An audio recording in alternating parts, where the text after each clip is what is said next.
Hello friends, આજે આપણે એક કડાઈમાં તેલ ગરમ કરી તેમાં અડધી ચમચી જેટલું જીરું ઉમેરી લેશું અને થોડીક આદુ લસણની પેસ્ટ ઉમેરી લેશું. પછી તેને સાતળી લેશું.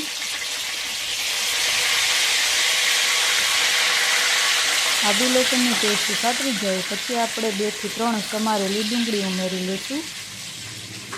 તેને પણ મિક્સ કરી અને બરાબર સાતળી લેશું.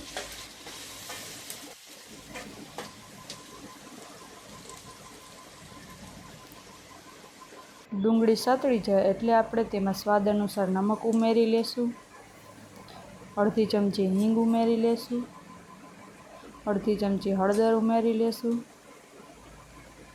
1 ચમચી ધાણા જીરું પાવડર ઉમેરી લેશું. અડધી ચમચી ગરમ મસાલો લઈ લેશું અને 2 ચમચી લાલ મરચું પાવડર ઉમેરી લેશું.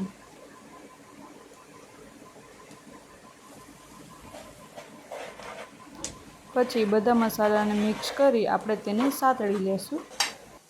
ઘરમાં જ્યારે કોઈ શાકભાજી ન હોય શાક બનાવવા માટે, ત્યારે આ રેસીપી એકવાર જરૂર ટ્રાય કરજો. ફક્ત 5 જ મિનિટમાં બનીને તૈયાર થઈ જાય છે. પછી આપણા મસાલા તેલમાં સાતળી જાય એટલે આપણે તેમાં વણેલા ગાંઠિયા ઉમેરી લેશું અને તેને હળવા હાથે મસાલા સાથે મિક્સ કરી લેશું.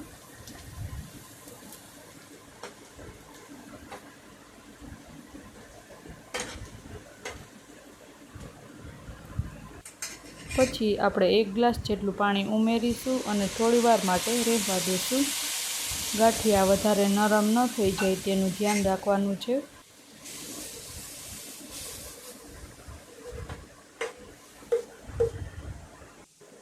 તો બસ તૈયાર છે આપણું સ્વાદિષ્ટ અને સરળ રીતે બનતું વણેલા ગાંઠિયાનું શાક. તેમાં ઉપરથી ઝીણી સમારેલી કોથમીર ઉમેરીને સર્વ કરો.